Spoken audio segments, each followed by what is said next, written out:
আগামীকাল রবিবার সকালে ঘুম থেকে উঠেই আপনি এক ধরনের অদ্ভুত অনুভূতি টের পাবেন, মনে হবে যেন আজকের দিনটি আপনার জন্য বিশেষ কোনো বার্তা বয়ে নিয়ে এসেছে। দিনের শুরুতেই নিজের ভিতরকার শক্তি যেন নিজেকে নতুনভাবে প্রকাশ করতে চাইবে। আপনার অন্তর্জ্ঞান আজ খুব তীক্ষ্ণ থাকবে, ফলে কারো কথা, আচরণ বা পরিস্থিতির গোপন দিক সহজেই বুঝে ফেলতে পারবেন।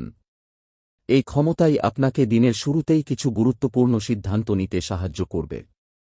পরিবারে অথবা ঘনিষ্ঠ সম্পর্কের মধ্যে যে বিষয়গুলো নিয়ে দীর্ঘদিন ধরে চাপ বা অস্বস্তি ছিল, সেগুলো আলোচনার মাধ্যমে সমাধানের দিকে এগোতে পারে। আপনার আবেগ আজ গভীর হলেও তা নিয়ন্ত্রণে থাকবে, ফলে কোনো কথা ভুল বোঝাবুঝিতে তিক্ত হবে না। দুপুরের দিকে কাজ বা পেশাগত জীবনে কিছু পরিবর্তন আসতে পারে। হঠাৎ কোনো সুযোগ কিংবা কোনো দায়িত্ব আপনার কাঁধে এসে পড়তে পারে। প্রথমে তা চাপের মতো মনে হলেও পরে বুঝবেন যে বিষয়টি আসলে আপনার পক্ষে বড় উপকার বয়ে আনতে পারে। সহকর্মী বা ব্যবসায়িক অংশীদারের সঙ্গে কথাবার্তায় আপনি নেতৃত্বের স্বভাব দেখাতে পারবেন। অর্থনৈতিক দিকে ছোটখাটো লাভ বা নতুন কোনো পরিকল্পনা হাতে পাওয়ার সম্ভাবনা রয়েছে। তবে খেয়াল রাখতে হবে, আবেগের বশে কোনো আর্থিক সিদ্ধান্ত না নেওয়াই ভালো। আপনার বিশ্লেষণী শক্তি আজ আপনাকে সঠিক পথে রাখবে, তাই তাড়াহুড়ো না করে ধৈর্য ধরে এগোলে ভালো ফল পাবেন।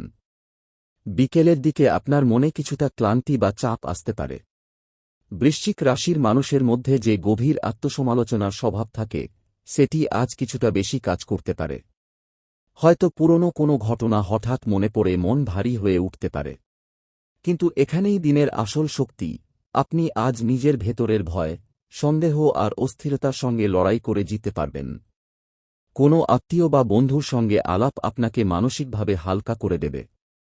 প্রেমের ক্ষেত্রে আজ গভীর আবেগের প্রকাশ হতে পারে। যাদের সম্পর্কে দূরত্ব তৈরি হয়েছিল, তাদের জন্য মিলনের সম্ভাবনা বাড়বে। সিঙ্গেল বৃশ্চিকদের জন্য কারো দৃষ্টি আপনার দিকে আকৃষ্ট হতে পারে। রাতের দিকে নিজের প্রতি এক ধরনের আত্মবিশ্বাস এবং শক্তি ফিরে আসবে। মনে হবে যেন দিনের সমস্ত ক্লান্তি আপনাকে নতুন শিক্ষা দিয়েছে। নিজের ভবিষ্যৎ নিয়ে নতুন পরিকল্পনা মাথায় আসবে, যা আগামী সপ্তাহে কাজে লাগাতে পারবেন।